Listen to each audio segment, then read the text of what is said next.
CFR Network, CFR News, Rise in Paradise, and Heche.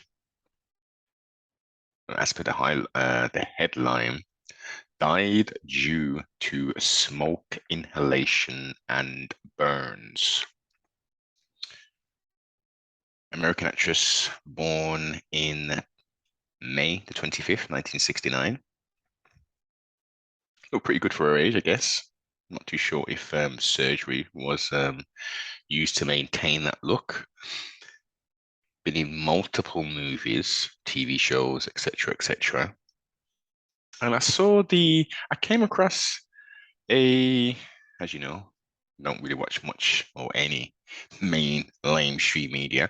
But I came across a video, and it was uh, it was strange to say the least.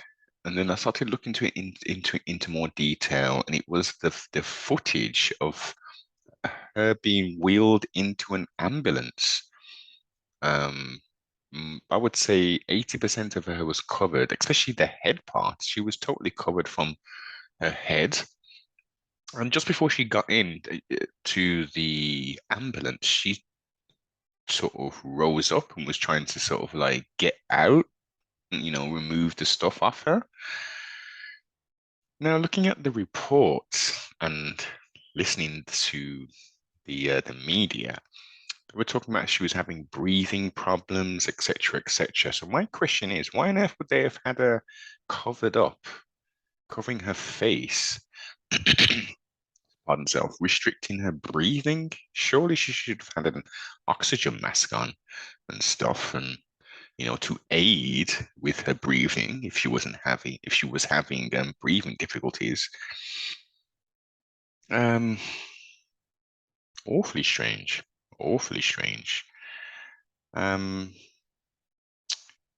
And even this Evening Standard, the verbiage, Heche died due to smoke inhalation and thermal injuries, the Los Angeles County Medical Examiner coroner has said. Thermal injuries. If you want headlines to bring forth vivid ideas and pictures, surely it should be burn injuries because of her mini countrymen, I believe, crashed into a house and burst into flames. I mean, this is awfully strange, awfully strange. And then she was taken to the hospital, put in, she was on a ventilator, in a coma and ventilator, possibly. And I've seen a report from her husband saying that the initial news was obviously she's been in an accident. It's not non-life threatening, etc., etc. And then it just dramatically went downhill. Uh, Heartbeat was still there, but they turned off the life support machine. And unfortunately, the young lady is now on this plane of existence physically. Awfully strange. The last two movies, or the last movie that she was working on, I believe there was two. We've got something called The Full Ride, which is due to come out in 2023.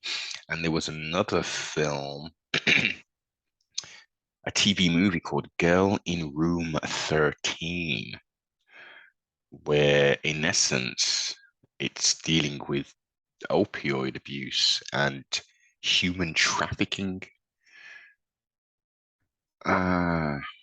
which is a major issue over the last, I would say, 5 years. In the last, say, 3 years, it's becoming more sort of prominent in regards to human trafficking, which goes all the way down to children trafficking and modern day slavery, as it's now dubbed. So yeah, hint to the wise should be more than sufficient. Trustfully, the family and friends aren't in too much anguish and pain, but I think some big questions need to be asked about this, and also the the multiple videos of her drive, like really speeding around and stuff in her vehicle, prior to the accident. This rings this I don't know. It's the amount of stuff that's being put out these days. I mean, this should really be a very big sort of news item, and people should really be looking into this kind of thing. But clearly, the lame, shame mainstream media have other plans. What are your thoughts on this? Like, comment, subscribe, share.